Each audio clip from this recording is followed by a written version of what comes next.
Alright, hi, good morning.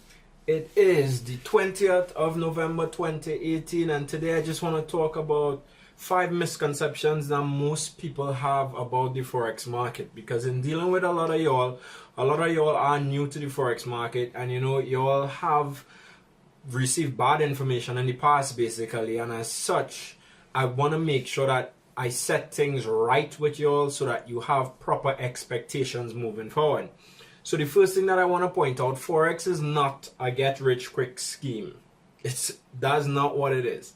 Forex is a shortcut, I could tell you that, to a game plan, but for you, depending on your original investment, it's going to take a while for you to really build up. You need to be consistent, and with that consistency, you will get results and more results and more results.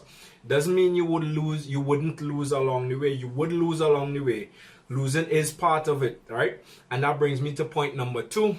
You can't be right every time. You will not be right every time. Anyone who is telling you that their strategy or their system is winning 100% of their trades, they are lying to you. No strategy or system is winning 100%. Professional traders win about 70% of their trades overall, 60 to 70%. What you have to understand is what is important with that is your risk to reward ratio. So if, for instance, you're risking $1 to go after $3 in every trade that you place, then out of a 10 block trade, I could literally lose 7 trades and still walk away with profit. I could lose 70% because I would lose $7 because I'm risking $1.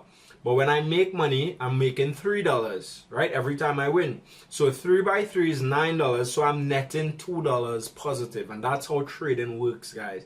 Once you have a decent strategy and you stick to your risk to reward, it is possible for you to scale and continue to get net profits. And that's what happened. But you would go through sometimes losing days, losing weeks, losing months. There will be that period where you are going to lose 7 to 10 trades in a row. Alright, so I don't want you to be shocked when that happens. Even as a professional, sometimes that happens. Sometimes you need to just walk away, clear your head, reset, and go again. Alright, next thing that people say, Forex is just for short-term investment. Now, there are different styles of trading. So you have what you call swing trading. Alright, you have long-term trading or swing trading. You have day trading, and then you have scalping. So scalping and day trading is more short-term trading. So scalping is where you're going to be in and out very quickly. Maybe within an hour of placing a trade, you're looking to be out of the trade, sometimes even shorter. Day trading is where you're in a trade for a longer period, maybe a day. Within the day, you're looking to get out, so you enter early morning, looking to be out by the evening. And then there's swing trading, where you're going to be in trades from days, a couple days, to maybe even weeks. Some people are even in trades for months, depending on the strategies, right? So that is what your style will determine what type of trader you are. Because, like for instance, when we teach trading and we work with clients, I basically ensure that the client gets exposed to a little bit of every style, because your personality will tell you what type of trader or what type of trading suits you best, right? It'll expose you to what type of trader you are. So what will end up happening is that if you're the type of trader, you can't sleep because you have a trade open overnight. And I've seen that, all right, where you have to be up, you have to get up, you have to come to the computer, watch and see what the market is doing every minute. Then swing trading is not for you, or not for you at that point. All right, you might need to be doing scalping where you're in and out. So by evening time, you have no positions. You could sleep properly. You could get up in the morning and go again. But then there's some people that maybe they're too busy to be scalping in and out of the market. So they prefer to take a swing trade. They place a trade. They don't really have to check it for 2-3 days. They have their stops in place. They have the limits in place. So even if they're wrong, or if the market goes to the target area, they don't need to be there in front of the market. And then they look for setups again. Alright, so trading is not just for short-term trading. There are different styles that you can apply to different types of trading, right? More trades are better. This is what some people think as well. So they think they need to trade all of the pairs at the same time, and they have the approach where if they're not in a pair and it moves, they are missing out. It's much easier for you to focus on 1 or 2 pairs, especially when you're now starting, and then scale. So again, I don't trade all the pairs at the same time. I maybe trade 6 pairs max at the same time if I'm looking at some pairs, right? But a good approach for you to take is basically start with a few pairs, start with 1 pair, and just look for your setup, look based on your strategy and your entries, look for that on that particular pair. Once you find that, go again and go again till you're comfortable managing that pair. All right, and then add a pair and go again and go again, and eventually you realize, all right, you're comfortable with 4 or 5 pairs, your account is growing, you have not only the margin and everything, but you're mentally there that you can watch 4 or 5 pairs at a time. All right, and then that's how it will work. That's how you would scale. But it's not necessarily because you have to place a trade on every pair that you will make money. That's not the case.